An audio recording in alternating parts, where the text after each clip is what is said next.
This is Smart Main's Business on Ground. I'm Anshu Bariji. And this time around, we are looking at the sector review. Looking at the different sectors, how they've been performing in the year 2022. It's been quite a busy year, I guess, since the year started from January. Quite so many events were taking place. I remember actually it's the very year when the entire economy was herself of what she does as we get to understand what the pharmacy business has been like in 2022. Dr. Gonsha, nice to have you on Smart Main's Business on Ground. You can still make a further introduction of yourself. Thank you very much. Greetings to all viewers. I'm called Dr. Gonsha Rehema, a pharmacist, and also the director of the Extra Care Pharmacies in Uganda. Extra Care Pharmacy is among the biggest pharmaceutical chain pharmacies in this country, and we operate in communities of Gayaza in Wakiso and then in Nalukolongo in Kampala district. In Gayaza, we have a branch at Mirembe Stage. When you reach Mirembe Stage, you're going to see a big branch that has very big green signpost called the Extra Care Pharmacy. And then still in Gayaza, you will meet a branch along the road that goes to Gayaza Parish, also Extra Care Pharmacy, and then many other branches. In Nalukolongo, there is a branch along the Nalukolongo Mutundwe Road. So as you slope down, you're going to see an Extra Care Pharmacy on the left. So that is Extra Care Pharmacy. Thank you. Now, let's take a look at what's the general outlook for the pharmacy industry for the year 2022. How has 2022 gone through, giving us real life scenarios? Thank you very much. And I will further thank you for choosing me to handle this kind of topic. There have been 7 observations that I have seen and observed in the pharmaceutical industry, and I'm going to handle each one by one and sort of go into depth. For example, 2022 has been a year that we've seen a very big boom in the opening of pharmacies. It is unique and different compared to all other years. All major districts of this town have received very many numbers of new pharmacies opening up. I'll give an example for the area where we operate. For example, in Gayaza and Kasangati and then Manyangwa, just those 3 towns have had 10 pharmacies open just in 2022. That had never happened before. So that is observation number 1. And the reasons why there has been many increased numbers of pharmacy is because during lockdown, pharmaceutical sector is one of the sector that remained operating throughout all the lockdown. So people observed and thought that maybe it is lucrative. So we've had very many people, both pharmacists and non-pharmacists, trying to venture into the pharmaceutical business. So that is observation number 1. So this increase in pharmacies has brought us to a second observation. There has been scarcity of pharmacists. That has never happened before. Right now, when you're opening up a pharmacy, it is very hard to get a supervising pharmacist. This kind of business, by law, cannot operate without somebody overlooking it. And that person who overlooks that business is called a supervising pharmacist. So this year we've had a big scarcity of supervising pharmacists. So scarcity has led to a demand in the increase of salary. For example, before this year, pharmacists were being paid 1.2 million to 1.5 million as salary per branch. But right now, when you look for a supervising pharmacist and you're lucky to get one, they are going to demand for 2 million. And after demanding for 2 million, they may even ask for transport refund whenever they come to work within your facility. So this has been an observation of its kind that has never happened before. And how it is affecting pharmacies, I will sort of handle that later as we continue into the discussion. And then number three, observation number three, there has been medicine scarcity. Somehow it's like a prolongation from the lockdown. In lockdown, the acute scarcity would come and then drugs would come back. But after lockdown in 2022, we are observing that there are some drugs that totally never came back on the market. So the clients that were on those kinds of drugs, we are observing very keenly and coming up with a solution for such kinds of clients. For example, we've gone ahead to advise those clients to switch from that particular brand of drug and go to a different brand. Some accept, some refuse. And then there are those that the drugs they were on are sort of orphan drugs, like they don't have a substitute on market. So for such kinds of clients, we've been insisting you're not going to continue taking these few drugs. Without this one, you're going to go back to the doctor and you find a way forward. For example, your blood pressure, your diabetes needed 5 drugs. And then from nowhere, one drug didn't come back on market. And we cannot just continue giving you the 4 drugs and we are not pushing you to go back to a doctor, so that a solution is gotten to cover this drug number 5. So that medicine scarcity is still being observed in 2022. I don't want to give examples, but it is happening. And then observation number 4, we are having price fluctuations of medicines that has never happened before. For example, a medicine appears on market and today it is price X. After 2 days, it is price Y. So as in the retail sector, we are being forced to think hard. Do we increase the selling price? We leave it at the price and just leave the fluctuations cut into our profits? It is becoming a hard decision to make. Because if you're so observant, medicine changes don't just change abruptly. I'll give you an example. From the time I was a child, the price of paracetamol, Panadol, for a strip, it was 500. And then I grow up after many years, a strip of paracetamol is still at 500. What does it show?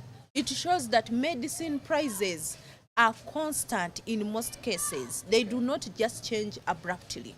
So now in a situation where we are seeing sharp fluctuations in the prices of medicines, we are now starting to think, do we increase the medicine prices or we accept the losses and just continue keeping our customers happy?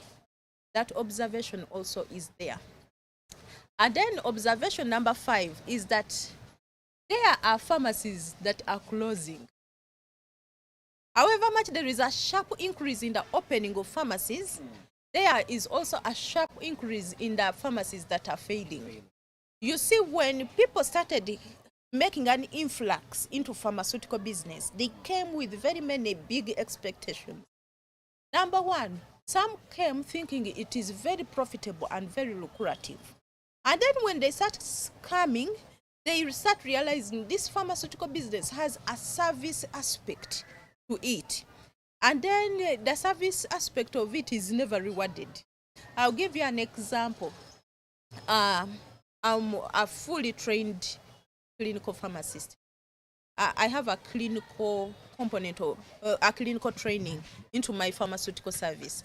Now, when people come and consult me, there is a way I'm going to give them real clinical services and they're not paid for. There are people that come and then we start doing real medicine, reconciliation, specialized kind of work, and observe, we call back the doctor, discuss with their doctor, and we see a way forward for this patient. They do not pay for that service. There are instances when pharmacists come, patients come, and then we start identifying side effects. We start identifying drugs are not suitable for them. They never pay for those services. So these are people who are business oriented. They come into such a field and then they're like, techifuna. So you will see very many pharmacies that are failing, and then they will start going on sale. So that's why you are seeing pharmacies being sold like plots of land. You will go to websites of agencies that sell lands and building, also profiling pharmacies on sale. So even that trend is being observed keenly in the 2022.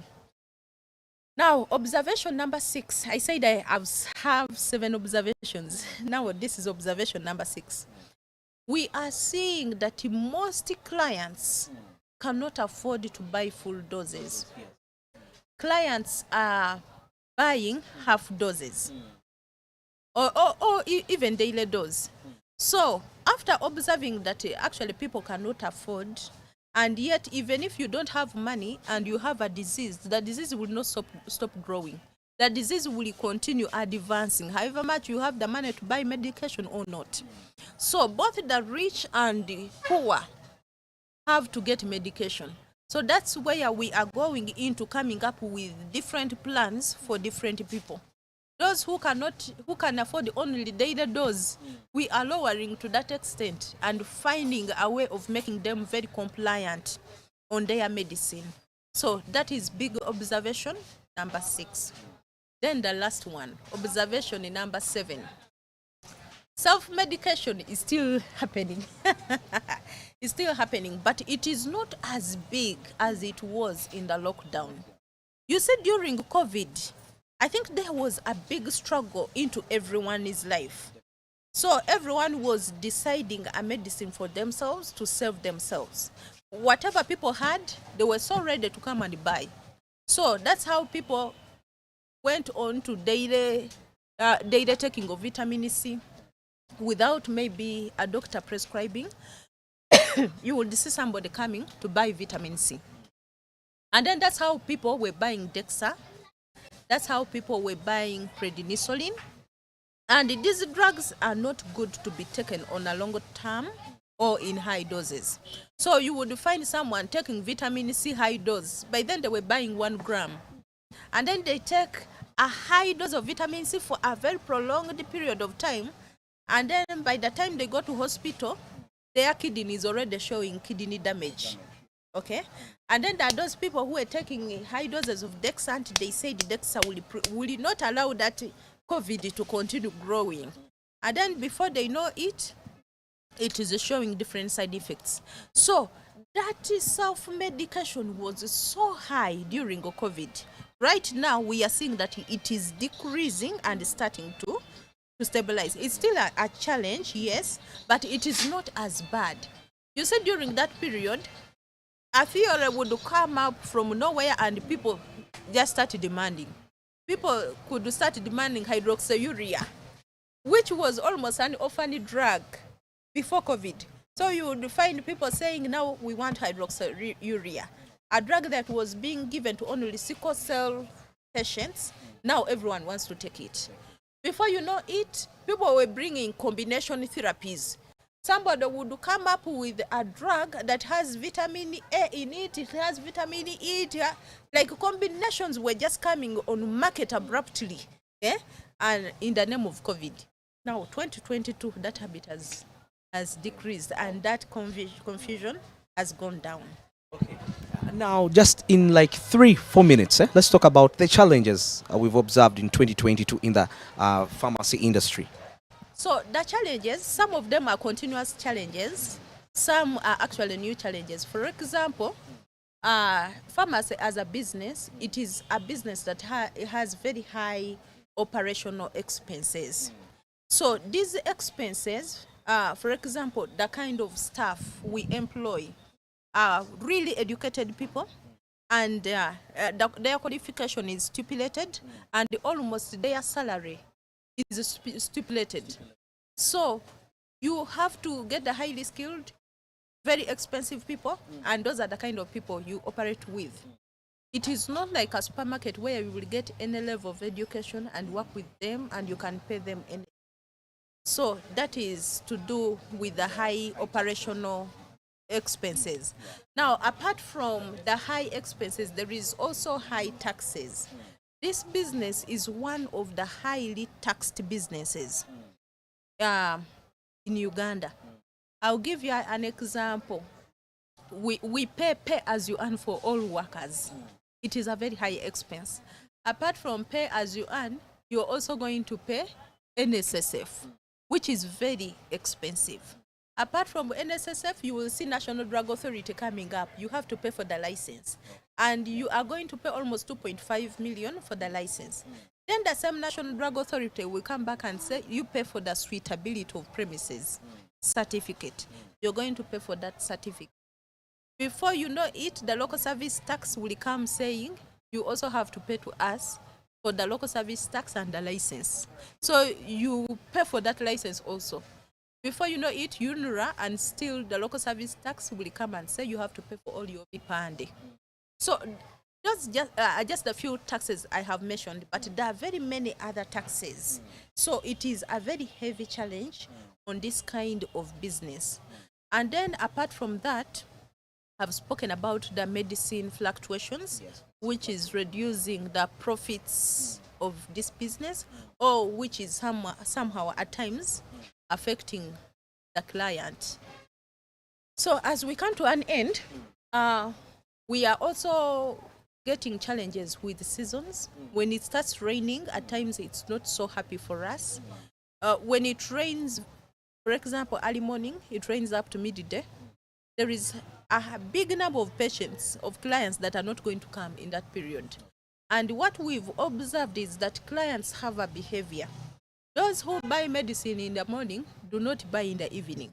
So today, if it rains very heavily and makes it impossible for them to come in the morning, they will not buy that day. They will say they will buy the next day. So somehow you will see a big fluctuations in the amounts of money you make in a day. And then lastly, and now this is a real new challenge, the supervising pharmacist challenge is a big challenge. First of all, the supervising pharmacists have become very expensive. They are asking for 2 million. And apart from them being expensive, if they dare get a better deal, they will pull out of the business abruptly. And when they pull out of the business abruptly, the next day the regulator will come closing up the business and saying, you see, you are working with medicine, you're not going to sell medicine without a supervisor. First look for a supervisor before we open. So you can look for a supervisor for even the next 1 year if you're not careful, because they are not available. So this supervising pharmacist unavailability and also their expensive charges is also becoming a challenge to this kind of business. Thank you so much, Doctor, for this insight. Very interesting. Yes, today we've been discussing about the pharmacy industry outlook 2022. And definitely you've had new challenges emerging. And of course, some of the challenges have been always there. Very interesting right there. Smart Means Business on Ground, Andrew Barije.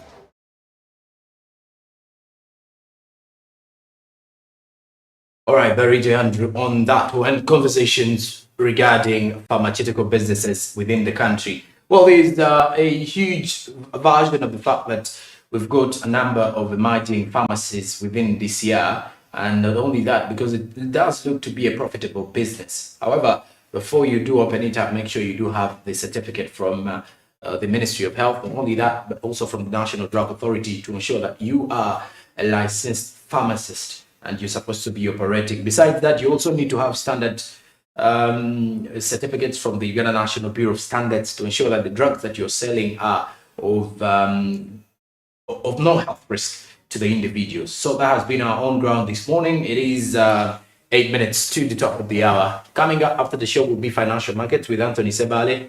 Later on, Yugi Tukole, and of course, Dien Kolila coming up and Skill Up today. Good morning. Have yourselves a blessed day. Till tomorrow morning. Goodbye.